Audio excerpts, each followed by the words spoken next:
안녕하세요. 소프리 짬뽕 알뜰 세트입니다.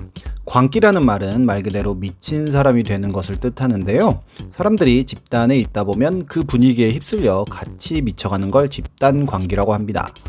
나도 모르게 미친 사람이 되어 있는 건데요. 군대에 가서 실로함을 부를 때 다들 한 번씩 경험해 보지 않았을까 싶습니다. 이번엔 우리나라 사람들이 집단 광기로 물들었던 사건들을 모아봤습니다. 그럼 한번 볼까요?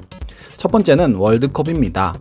1998년 프랑스 월드컵까지 한 번도 16강에 들지 못했던 우리나라는 2002년을 월드컵을 개최하며 힌딩크 감독과 함께 어마어마한 준비를 합니다. 그 결과는 모두가 알다시피 4강 진출인데요. 그때의 열기는 정말 다시는 경험해보지 못할 축제의 분위기였습니다. 저도 16강에 진출하던 날 모르는 사람들한테 술을 얻어먹고 같이 춤추고 노래했던 기억이 나는데요. 16차로 차선을 사람들이 걸어서 이동을 했었고 정말 어딜 가나 축제의 분위기였습니다. 이렇게 행복한 기억이 가득한 월드컵이지만 눈살 찌푸려지는 장면들도 생각보다 많았습니다. 우선 2002년에 미나가 사진 한 장으로 떠서 데뷔까지 하자 제2의 미나를 노리는 분들이 많았는데요. 엘프니어라고 불리웠던 한장희가 가장 유명했었고 아르헨티나의 국기에 발자국을 찍어서 엄청 욕먹고 사라진 분도 있었습니다. 이런 분들이야 남에게 피해를 끼치진 않았는데요. 민폐도 생각보다 많았습니다. 아예 차를 못 가도록 막고 노래를 부르고 두들기는 분들은 어마어마하게 많았었고 생업으로 배달하시는 분들의 택배차를 막고 못 가게 한다든지 버스에 이렇게 매달려서 간다든지 차량만 다닐 수 있는 올림픽대로를 들어가기도 했고 차에 페인트 칠을 하고 다니기도 했고 응원단이 지나간 곳에는 엄청난 쓰레기들이 넘쳐났었습니다. 그 외에도 정말 많은 사람들이 축제라는 이름 아래 민폐 많이 끼치고 다녔었습니다.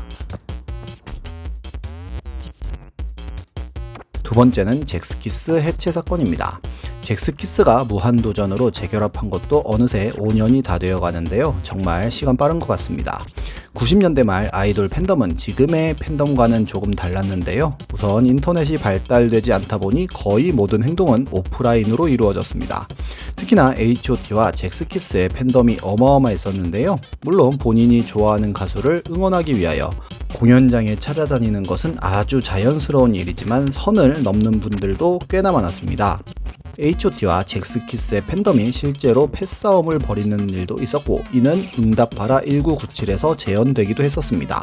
팬덤 사고의 활용 정점은 잭스키스의 해체 사건이었는데요. 정말 갑작스럽게 기자회견을 통해 잭스키스가 해체를 발표하였고 그 이유도 명확히 밝히지 않아 팬들은 집단 멘붕에 빠지고 해체 반대 시위를 하기도 했습니다. 해체 이유에 대해서 당시의 팬들 사이에서는 당시 소속사 DSP가 잭스키스에게 제대로 대우를 해주지 않았으며 심지어 소속사 고 이호연 대표가 잭스키스를 강제로 해체했다는 소문이 돌았으며 팬들은 DSP와 고 이호연 대표를 공공의 적으로 규정합니다. 그리고 결국 잭스키스의 마지막 콘서트에서 일이 벌어지는데요. 콘서트를 취재하던 조영구 리포터의 차를 팬들이 이호연 사장의 차로 착각하여 박살내버린 것입니다.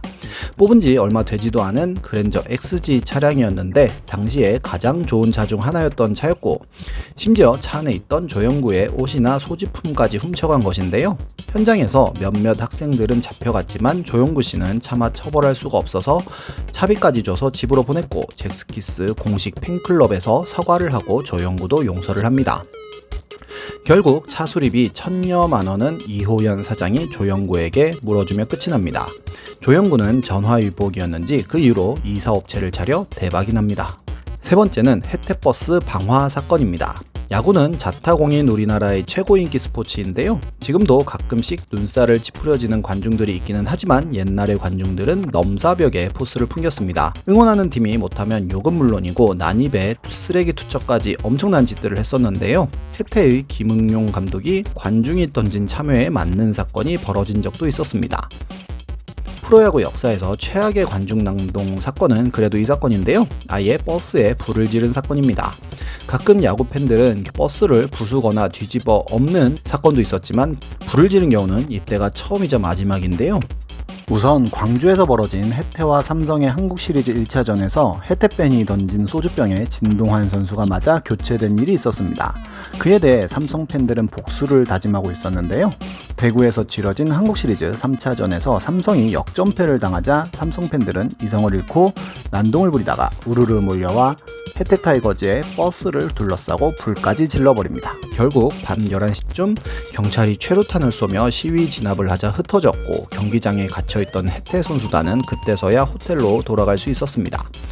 다음날 벌어진 4차전에서는 사복 경찰이 배치되고 500여 명의 정경이 배치되는 등 웬만한 국빈 행사보다 더 심한 경비를 했지만 4차전에서도 삼성은 졌고 관중들은 그날도 항의하다가 최루탄을 맞으며 해산하기도 했습니다. 이 사건 이후로 삼성은 한국 시리즈 무승 징크스가 생겼으며 김응용 감독은 불난집이 잘 된다며 껄껄 웃는 모습을 보였는데 진짜로 이후로도 우승을 밥 먹듯이 하는 감독이 되었다가 삼성으로 와서 결국 무승 징크스를 깨고 우승시킨 건 참 재미난 인연인 것 같습니다. 여담으로 당시에 불에 탄 차는 AM919라는 모델로 당시 가격으로 8,900만 원이나 했으며 현재 국내에 5대만 남아있다고 하네요. 그 외에도 관중들이 패싸움을 하는 등 야구사에는 레전드로 남는 사건들이 꽤 있는데 이는 다음에 자세히 다뤄보도록 하겠습니다. 나는 안 그렇겠지 라고 생각할 수 있겠지만 저 상황에 들어가면 나도 모르게 저런 광기가 나올 수 있을 것 같네요. 항상 정신 바짝 차려야겠습니다. 지금까지 속풀이 짬뽕 알뜰 세트였습니다.